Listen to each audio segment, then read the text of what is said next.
Thank you very much, ladies and gentlemen of the press. We have a press statement here by the United Opposition on the escalating human rights violations and political intolerance in Kenya and the region. We, the United Opposition, stand before the people of Kenya and the international community, gravely alarmed by the heightened descent of our beloved nation into a state of repression, lawlessness, and political persecution. Despite our persistent calls to end arbitrary arrests, abductions, gross violation of human rights, and extrajudicial killings, the Ruto administration seems to be on a race to the bottom, that is, to anarchy. In recent days, the country has been plunged into a disturbing pattern of political repression and targeted violence. Most shocking was the brazen abduction of the Honorable Member of Parliament for Juja constituency, the Honorable George Koimburi, whom we have visited this morning, and who was forcefully taken by unidentified assailants on a Sunday. He had gone to church, only to be later found tortured and dumped in a coffee plantation somewhere in Kiambu, literally fighting for his life. The horrifying incident is not isolated. It's part of a chilling trend where elected leaders and citizens, particularly Gen Zs, aligned with the opposition, are being systematically targeted to silence any dissent against this regime. In Kakamega, what was meant to be a peaceful homecoming for our colleague, Honorable Cleophas Malala and the supporters of the DCP party, was quickly turned into a war zone as police deployed excessive force, including live ammunition, to disperse opposition supporters. A few days before, the same cruel pattern faced innocent, peaceful citizens in Bungoma protesting against the grabbing of the Nzoia Sugar Company. This use of disproportionate force on unarmed civilians is not only unlawful, but represents a dangerous erosion of the right to assemble as enshrined in Article 37 of the Constitution of Kenya. Moreover, we have repeatedly raised the alarm over the state-enabled culture of impunity, where political hooligans are mobilized to disrupt opposition events violently. These criminal gangs operate openly, often shielded or even escorted by state security forces. From Busia to Kisumu, Nairobi to Nyeri, opposition meetings have been ambushed, tents destroyed, sound systems and cars vandalized, and citizens assaulted.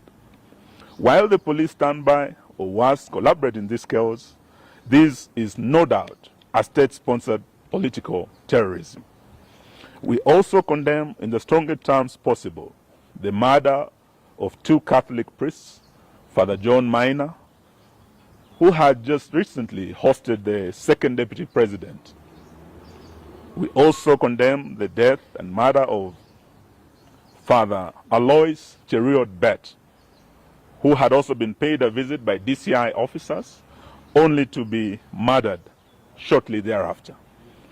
We are in solidarity with the Catholic Church in demand for justice and holding to account those responsible for these heinous crimes.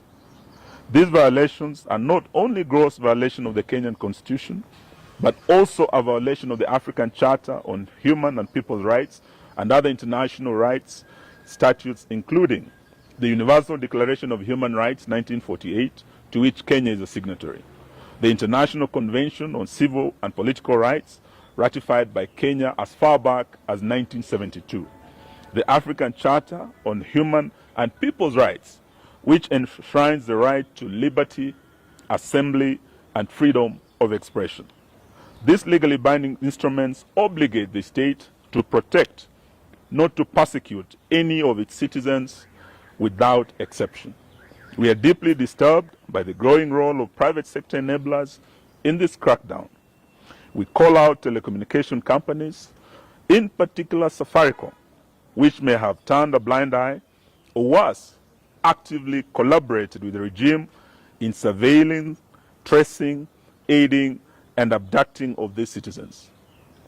We demand that they publicly account for the data they provide to security agencies and affirm their commitment to protecting the rights and privacy of their customers. We equally put on notice all political and business elites, those who fund the goon squads, those who lobby for the maintenance of tyranny, and those in the diplomatic community who remain silent as Kenya burns. History will remember your complicity. To the Kenyan people, we say, do not be silenced. The repression we face today is not just about politics. It's about the very soul of our nation.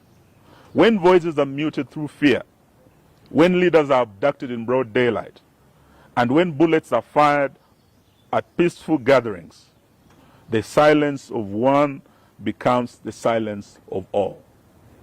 We urge every citizen, civil society groups, religious leaders, and international allies to stand in solidarity with us in demanding, one, an immediate cessation of politically motivated violence